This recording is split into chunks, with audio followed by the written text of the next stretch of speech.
welcome to this month's edition of What's Your Plan? My name is Steve Lorberbaum. I'm the owner of Assisting Hands Home Care. We are a private duty home care company in Montgomery County, Maryland. We serve all of Montgomery County, parts of PG County, and Fairfax County, Virginia. And we put aids in people's homes or wherever they're calling home at the moment to assist them with making their lives as best they can be by providing a little extra assistance, whether it's driving to doctor's appointments or errands, or assisting with bathing and dressing and other personal care activities. And so this month, though, we're really excited to have Jonathan Schweinefuss. Hopefully I've gotten close to pronouncing your name. He has a company called Stories of a Lifetime, and he's going to talk to us about what he does to help create lasting video stories for family members. So Jonathan, tell us a little bit about yourself. Sure. Well, thank you for having me. I'm happy to be here. Stories of a Lifetime kind of got started. You can read here a little bit, but it was inspired by my grandfather, who actually wrote his own autobiography. So he started writing some of his memories from childhood, talking about his parents and grandparents and family. And really just documenting some of his favorite memories and stories all throughout his life. So he talked about growing up, going to school. He lived through the Great Depression. He joined the Navy and was involved in World War II. And so having that autobiography kind of to look back on and read and get a sense of his life and his stories, and it's been a real blessing for me, I think, just being able to have that and, kind of put things into perspective. So I try to go back and reread that, when I can. And that has been such a benefit, I think, to my life that I wanted to kind of give that experience, that gift to others and others. Obviously I can't write an autobiography for everyone. And I was getting into video at the time. So that's where I had the idea to start doing video autobiographies. And that started just with my camera, asking people some questions. And I kind of go through childhood all the way up into their adult life and try to get these stories and memories on video so that they can have it forever and share with their family, friends and grandchildren, because I think it's a real gift to the younger generation. Okay, so how does someone go about finding you if they want to even explore what this is all about? So I have a website. It's called soulvideo.com, SOAL video.com, and you can find me there, find more information. Always tell people to reach out, ask questions. It's something I think a lot of people are maybe not familiar with. It's not a well-known thing that is maybe an option, I think. So people have a lot of questions, how does it work? What does the final product look like? And, so go to the website or give me an email or a call. I'm always happy to talk about that. Okay, so let me ask you this. How does someone get started? Right? Let's say I want to go do this. I find your website. I call you, say, hey, I want to do this. What's next? How does it work? So we'll kind of start off. I'm working on getting a little bit more fancy with it, starting like a little questionnaire, a brief questionnaire, just to get some background. So maybe some background things you like to highlight. I have a list of questions that I like to share with people ahead of time so that they can review it. Some people like to, have some answers written down and like a very detailed plan of what they want to talk about. Whereas other people are just go with the flow. They'll review the questions and I'm not going to write anything. Let's just see what comes up and see what happens. So I'll send out some questions. We'll set up a time. I'll come in to do these autobiographies in person. So I think that's kind of the best way to get the best value and quality out of this. So I'll come and do an in-person interview. And really we start talking about childhood, family history. I like to ask people about what they remember about their parents, their grandparents, their family growing up. childhood, going to school, friends, all the way up into that, young adult life, getting married, having kids, getting, moving on into the present time. What are you doing now? What are some hobbies? What are your values, your lessons that you've learned along the way? And then after, usually it's about a 2 hour interview. Sometimes, honestly, sometimes I get a little into it and we'll go longer. So people have these stories and I get hooked. And I'll go through afterwards and edit the video, and we usually end up with about an hour long final product Okay. of a person's story, and I share it, with them and with their family, so that they can have a way to view it online, but also have a copy of the video that they can download and save to their computer and share with family and friends. Gotcha. Generally, is there a family member that's sitting there as well, or is it kind of a one-on-one thing, so it's a surprise for the family later? It's usually a one-on-one thing.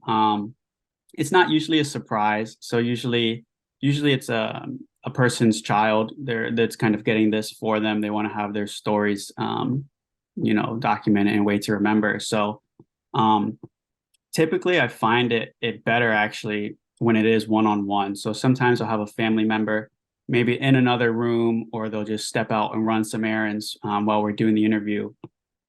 Because I think that way, the person interviewing is a lot more comfortable and shares a lot more maybe than when, someone's listening in, or that family member is there kind of watching. With a stranger, it's actually interesting that, and I tell people this if they wanted to, try to do their own video autobiographies, talk like you're talking with a stranger, because, when someone's telling a story to their kids, they probably leave out some because they think, well, they know this part, they know this about me. And they kind of leave out some of the details, assuming that their family knows this already. But a lot of times that's the stories and memories that you want to have. And what's the typical age range for people that are doing these stories with you, if there is one? I got started focusing on the elderly, right? And I was going to some of these, living communities, assisted living communities, and the ages were, 80 years old, 90 years old. But I've really gotten into working with younger people as well, because everyone has a story. I've done interviews with people in their 50s, 60s, 70s. I kind of say, it's like a general rule of thumb, it's not so much about age, right? I joke, I say, if you have a grandchild, I think you should do this, no matter how old you are, right? That's kind of my benchmark, because that's who these stories are for, right? We're trying to pass on these lessons to our kids and grandkids, so that they know some of their family history, values and lessons that people can pass on. And do you ever have a time where people say, I'm doing this, but no one's seeing it until after I'm gone?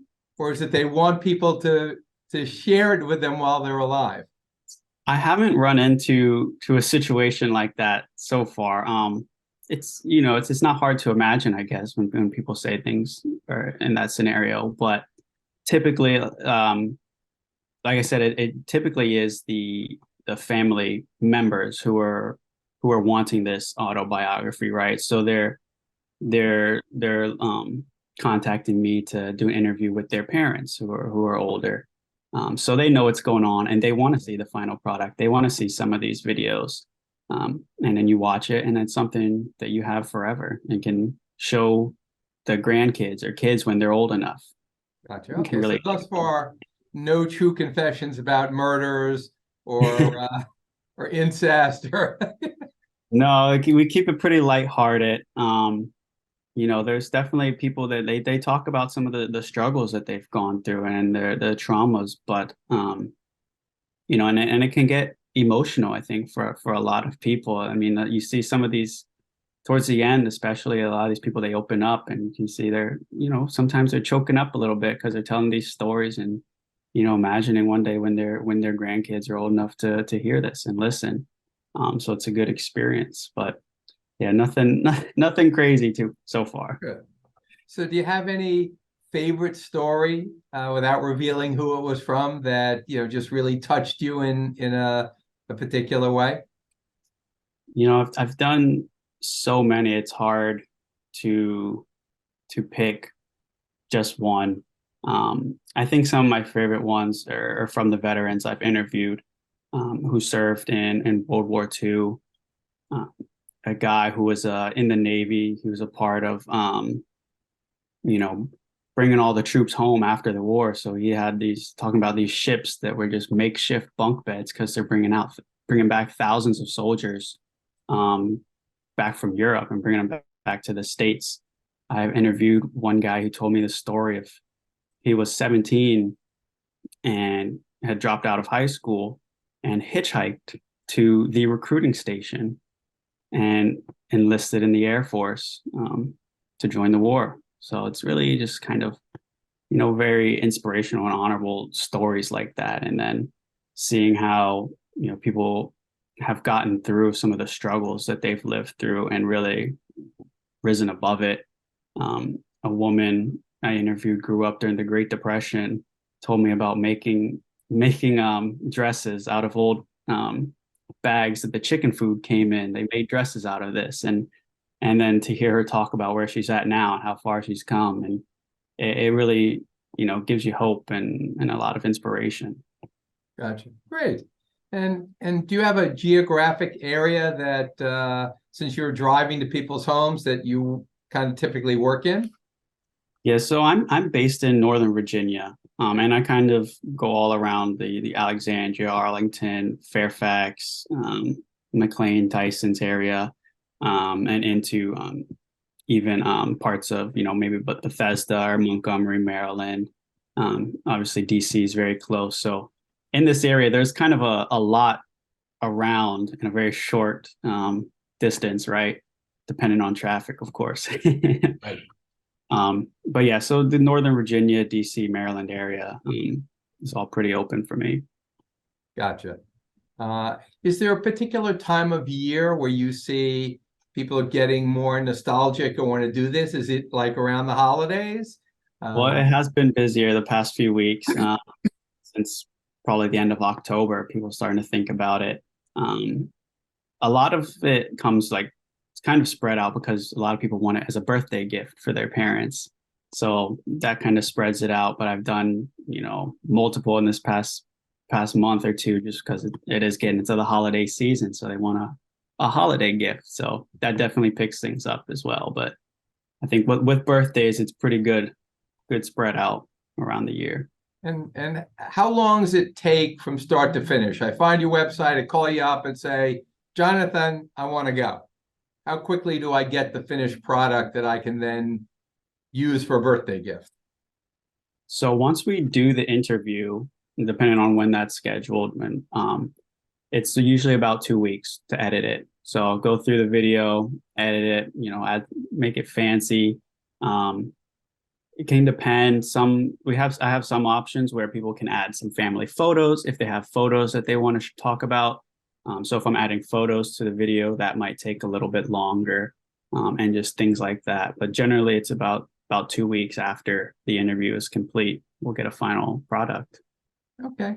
And what's the costing look like? How do you charge for what you do? So right now it's between $300 to $400, and I'm charging just for the project. So, and that includes, I'm coming in person to do the in-person interview.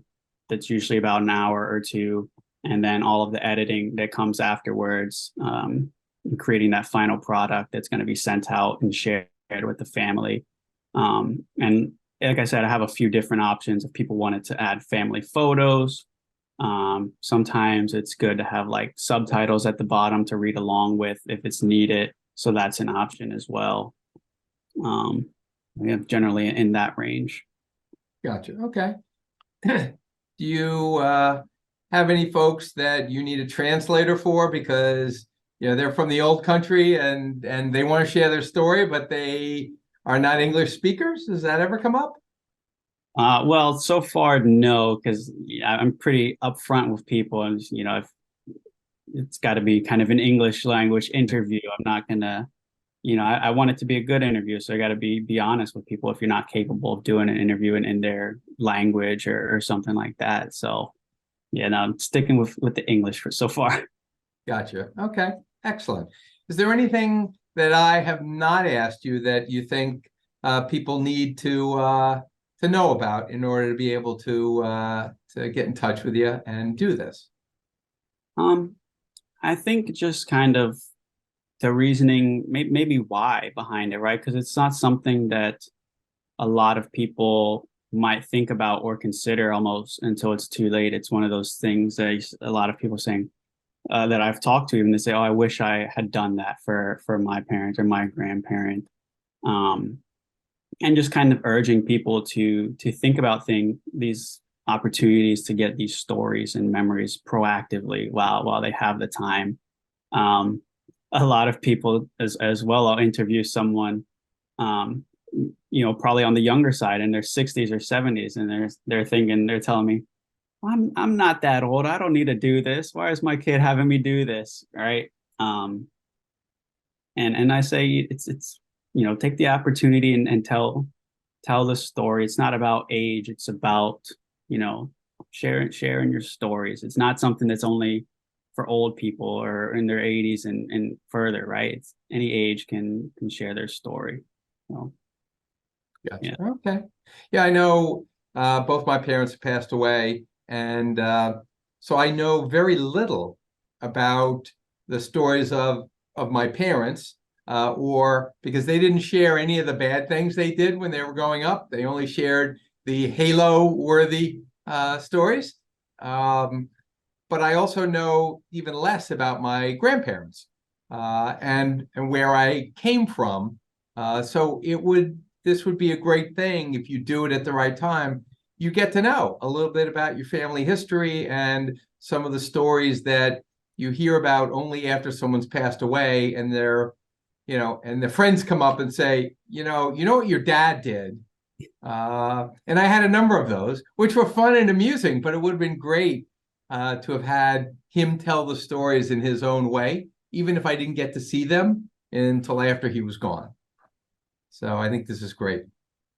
Yeah, and it's a good opportunity for anyone, I think. And So apparently, Patricia, it looks like you have his video queued up. Is this something that we should be taking a look at, Jonathan, in the few minutes we have left? yeah, we can play that. It's a short, I think, 2-minute video. Okay, let's do it.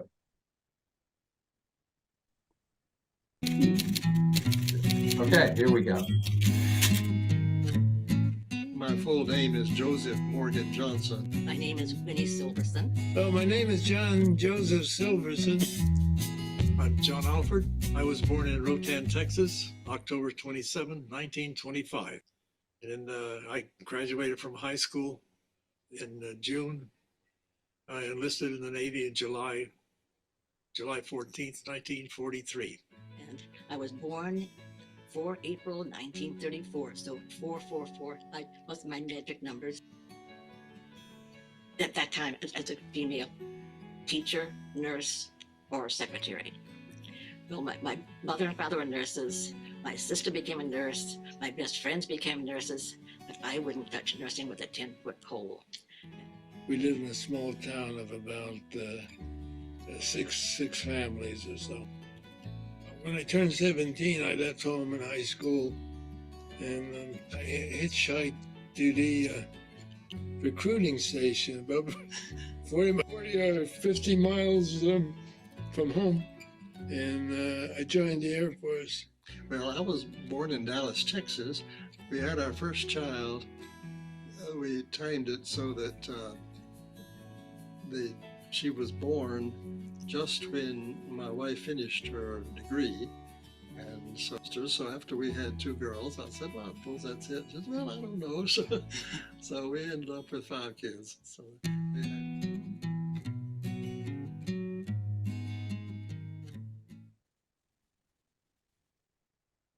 Nice, great. Well, I mean, just those even snippets show you the sort of power of the stories. I want to listen to their stories.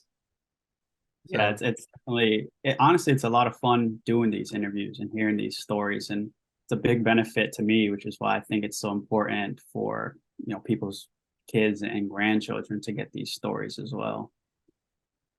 Yeah, look, so do you do this with a certain type of camera? Is there a way you want people to sit, or is it just, it's just to talk?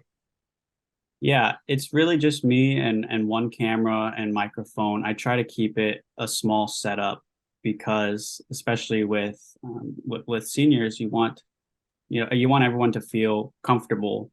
So I don't want 5 cameras and big lights and microphones shining in people's faces. I want it small and intimate, and I think that helps people really feel more comfortable when they're sharing these stories, and that helps you get the best out of everyone. So clearly the video quality was terrific, so obviously you know what you're doing. And so how'd you come up with the questions that you ask people to get it all going?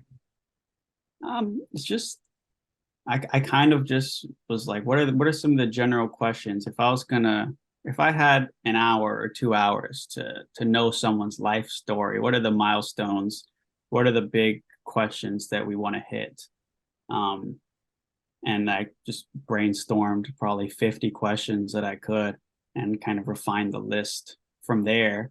And through doing, so many interviews, you kind of get an idea of what the right questions are to ask. And honestly, even when doing these interviews, I have a list of probably these 50 questions, but we may not get to them all because somebody's telling one story and it leads us down with a question that was not planned, that leads us to another story, that leads us here and here, right? So it's really, it's that the questions are an outline, and a lot of times we don't know what we're going to get until we get there. So Gotcha. it's a lot of practicing and doing the interview so many times. And do families ever give you questions that they kind of want answers to? Yeah, definitely. So when the families kind of have some time ahead of time, I think it's really great for them to add more specific questions that maybe I wouldn't know to ask. And that's why I've kind of started to try and get some background beforehand for these interviews now. Some questions that the families want asked, maybe some time period in their life that they'd really like to focus on as well. I interviewed one person who, a big part of their life was starting a martial arts business. And so a lot of questions from that specifically were a part of the video, and it was a really great video. Any things where, people said, this is going to blow everyone away when they hear this? I don't think so. I think a lot of the times, people, honestly, sometimes you get the opposite. You're saying, well, they probably know a little bit of this story, but I want to say it again and maybe give a little bit more from it. I think I've done a few that the families, the person doing the interview kind of took initiative and did it on their own. So the families didn't know that the video was coming. So when they got it, they were just surprised about the whole thing. And they were, this is such a great gift. And it meant so much for them to have these stories and that they weren't even expecting. So. Gotcha. All right. Well, I think that's terrific. And anything else you want to add, or any questions from anyone that's out there? Have anything they want to ask? Feel free to come off mute and ask away. I was just going to say it might be fun to videotape the reaction of the family viewing it the first time as part of your promo material. Because that would be a really cool picture to see, like the family gathered around and hearing these stories. It's beautiful. You've got some beautiful stories in there. Thanks, Jonathan. Thank you. Yeah, that's not something I've done before, but it's a great idea. So that might be next on the list when we get some time for marketing. All right. Well, I think then we're pretty close to time. And so I'm always mindful of that. So Jonathan, thank you for joining us. Again, this is a great opportunity for people to hear and learn the stories of their loved ones, maybe the ones they know, and then the ones they don't know. So thank you again. And Patricia, as always, thank you for moderating. And again, this is Steve from Assisting Hands Home Care, and we will see you next month with What's Your Plan?